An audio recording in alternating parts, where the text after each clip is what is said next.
நம்மட கம்ப்யூட்டரில் எப்படி ஒரு கூகுள் ஷீட்டை உருவாக்கி கொள்வது என்று பார்ப்போம். அதற்கு முதலாவதாக நம்மட கம்ப்யூட்டரில் இருக்கிற ஒரு சர்ச் என்ஜினை ஓப்பன் செய்வோம்.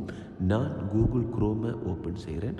அப்படி நாம் அதை ஓப்பன் செய்யும் போது கூகுளால் நாம் பெற்றுக்கொள்ளக்கூடிய செயலிகள் தொடர்பான விளக்கம் இந்த ஸ்க்ரீனில் இருக்கிற ரைட் டாப்பில் இருக்கிற 9 டாட்ஸை கிளிக் பண்ணினால் எமக்கு கிடைக்கும். அதில் ஷீட்ஸ் என்று இருக்கிற இந்த பச்சை நிறத்திலான அப்ளிகேஷனை ஓப்பன் பண்ணுறதன் ஊடாக எமக்கு கூகுள் ஷீட்ஸுக்குள் உள்நுழையக்கூடிய மாதிரி ஒரு சந்தர்ப்பம் கிடைக்கும்.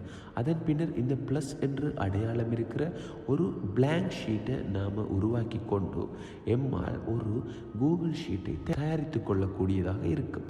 அப்படி தயாரித்து கொண்ட ஷீட்டில் நமக்கு தேவையான தகவல்களை எம்மால் பகிர்ந்து கொள்ளக்கூடியதாக இருக்கும். அதே சந்தர்ப்பத்தில் நாமகிட்ட இருக்கிற ஒரு எக்ஸல் ஷீட்டை நாம் ஓப்பன் செய்ய விரும்பினால் இந்த ஸ்க்ரீனில் தெரிகிற பச்சை நிற ஷீட்ஸ் என்ற ஆப்ஷனை செலக்ட் பண்ணி ஃபைல் மேனேஜரை செலக்ட் பண்ணுவதன் ஊடாக எமக்கு இந்த திரையில் தெரிகிற அப்லோட் என்ற ஒரு ஆப்ஷன் கிடைக்கும். அந்த அப்லோட் என்ற ஆப்ஷனை நாம் செலக்ட் பண்ணுறதால எமது கம்ப்யூட்டரில் இருக்கிற தரவுகளை ப்ரௌஸ் பண்ணி எம்மால் செலக்ட் செய்து கொண்டு ஓப்பன் செய்து கொள்ளக்கூடியதாக இருக்கும். அவ்வாறு ஓப்பன் செய்த டாக்குமெண்ட் எமக்கு கூகுள் ஷீட்டில் அப்பியர் ஆகுவதோடு எம்மால் அந்த டாக்குமெண்ட்டை பயன்படுத்தி கொள்ளக்கூடியதாக இருக்கும். அதில் உள்ள தரவுகளில் மாற்றங்கள் ஏற்படுத்த வேண்டுமாயின் மாற்றங்களை ஏற்படுத்தக்கூடியதாகவும் இருக்கும்.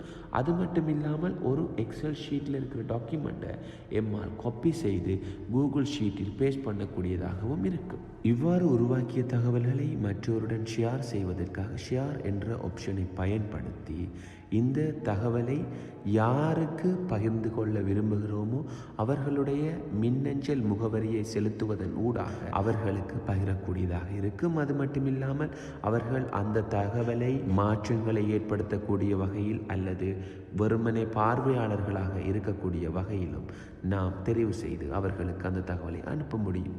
அது மட்டும் இல்லாமல் ஒரு தகவலை நாம் பகிரும் போது அந்த தகவலை யாருக்கு எல்லாம் பார்வையிட அனுமதி வழங்குகிறோம் என்பதனையும் எம்மால் கட்டுப்படுத்தி கொள்ளக்கூடியதாக இருக்கும். உதாரணமாக இந்த கூகுள் ஷீட்டினுடைய லிங்கை யாருக்கெல்லாம் நாம் அனுப்புகின்றோமோ அவர்கள் அனைவரும் இந்த ஷீட்டை பார்வையிடக்கூடியவர்களாகவோ அல்லது அதில் கருத்துக்கள் தெரிவிக்கக்கூடியவர்களாகவோ அல்லது அந்த ஷீட்டை எடிட் செய்யக்கூடியவர்களாகவோ எம்மால் கட்டுப்படுத்தி கொள்ளக்கூடியதாக இருக்கும்.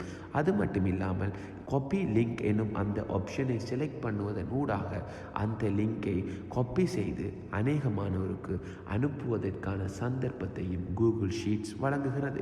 அது மட்டும் இல்லாமல் இந்த கூகுள் ஷீட்டை எம்மால் ஒரு எக்ஸல் டாக்குமெண்ட்டாகவும் மாற்றிக்கொள்ள முடியும்.